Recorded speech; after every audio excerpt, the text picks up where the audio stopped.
Thanks, Bob. And you are on the Senate side, and just for the record, I am U.S. Senator Jon Tester, because we don't want to make the same mistake that representative from the House did. It is great to be here. It is great to be here. Nancy Stevens, where are you at?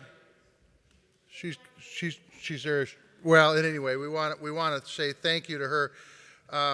It is great to be here today. As was said before, I do have a bachelor's in music. I'm a former teacher. I still try to play trumpet, not as well as Bob said I did, but still try to do it.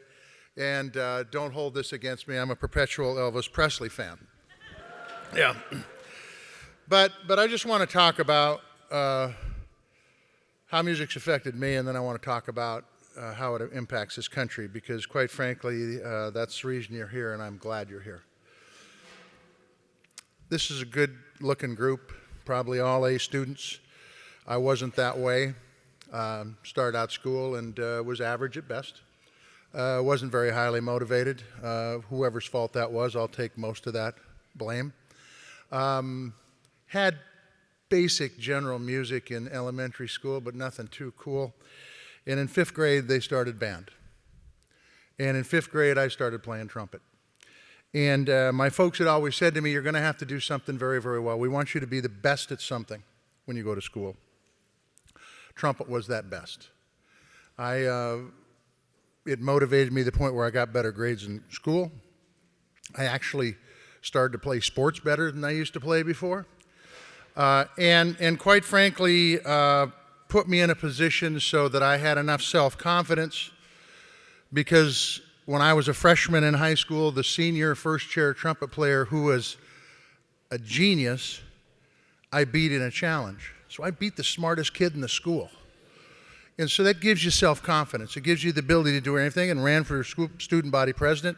Never been elected to anything in my life, and won.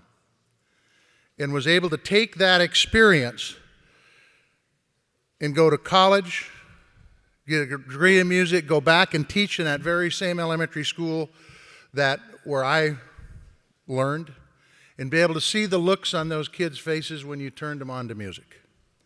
And it was absolutely unbelievable. Went back to the farm, was able to have enough self-confidence, enough self-assuredness that we converted 30 years ago, converted to organic, something that was totally out of the mainstream. But we were able to do that because of music.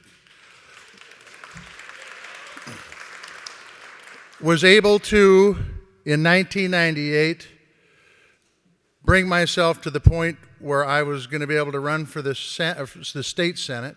And the tough part about that is that you have to go knock on people's doors and sell yourself to them. You have to have a level of belief in yourself.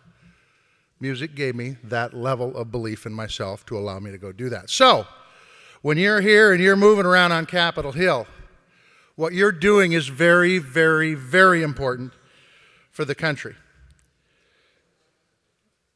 I'm sure not every senator has the story that I just told you, because music's not something that can be clearly defined. It's woven in the threads of life that we live. It does distinguish us from the animals. It does underlie our humanity. It does allow us to express our emotions, the arts do. And they also serve an important role in education, like I just told you. I'm not out of the mainstream at all when it comes to that. And with education, and with a good education, comes an improved economy. So a few years ago, the White House partnered with groups like the Americans for the Arts and the National Endowments for the Arts on an initiative called the Turnaround Arts Initiative. Yeah. They aimed to stress the theory that arts education could have an impact in revitalizing students who weren't doing so well. And so they picked out 8 schools. One of them was in Montana, Lame Deer School. Now, this is a poor school. 100% of the kids are on reduced or free lunch. Doesn't achieve very well. They've got some real issues. So they put in an arts program there. They hired 5 new art specialists just for Lame Deer to give nearly an hour of arts a day of instruction. And teachers begin to integrate the arts into their courses, like math and English, science, history, all of them. And after 2 years, fancy this, math proficiency at Lame Deer improved by 40%.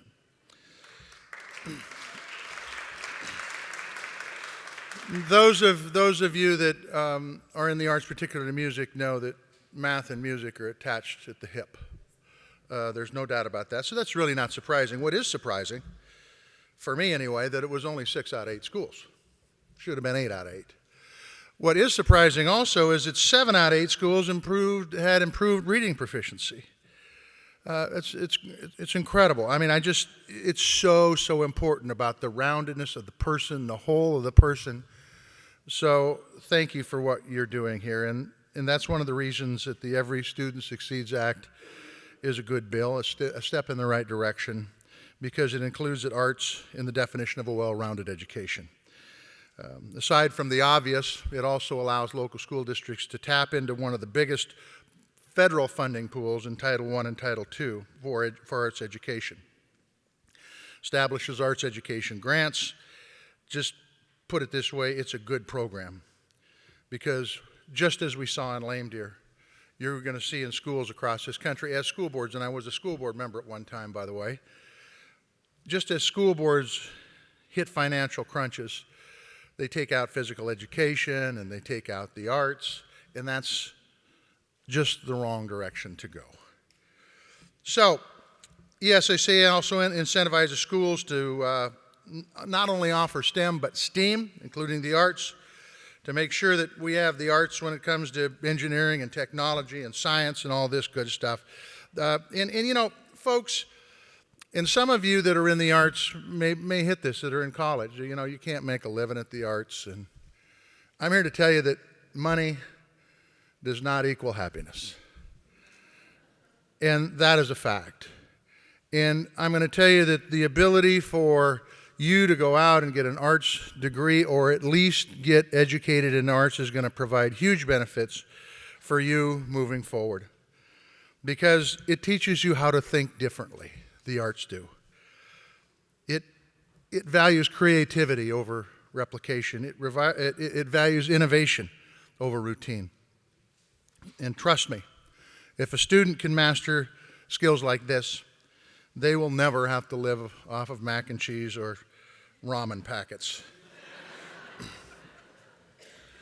And someone is here today from Montana that I want to recognize. Arlene Pariseau, are you here? God, I hope she's here. I was waiting for you to ask for Montana because I was going to cheer, okay? Well, let me tell you what Arlene has done. She is the State Arts Advocacy Captain for Montana. And until recently, she was Director of Workforce Development and Two-Year Education for Montana University System. She's written and presented all over the country about the relationship between economic growth and the creative economy. More than 10 years ago, she published a report for the Montana Governor's Office of Economic Opportunity that found that creative enterprises were one of, if not the largest driver of Montana's economy. That's Montana I'm talking about, okay? Not exactly known for the arts. And in response to these findings, Arlene developed a program at MSU Great Falls to bolster creative enterprises and help turn artisans into entrepreneurs. I want to close with one story, because it kind of wraps around what Arlene's done in what you're doing here today. It's been some years ago, we had an economic development summit in a town not far from where I live, where I farm. In that summit, smart people were there, and they talked about what it took to have a vibrant economy in rural America. Now, some of you are from the cities, but I think it applies to the cities too, by the way, because if it works in rural America, it will work in the cities. And so they had their papers up on the board, they had their Sharpies, and they said, okay, what's the number one thing that businesses are looking for to locate in your community? And I'm thinking, God, fair tax system, lack of, reduced regulation. Well, the first thing they put up there was K-12 education. Got to have a good public education system, or nobody's ever going to move to your town. They're not going to bring their family here. That was number one. Number two was you got to have a good higher education system, because if a business moves to your community, they want a well-trained workforce. That was number two. Now, we haven't hit the ones I've hit yet. Jeez. So what do you think number three was? Arts. Number three was the third thing, an economic driver for a vibrant economy. That's a fact. Do not shortchange what we're doing here. It is important. If we want to be the leading economy in the world, we can't forget about arts.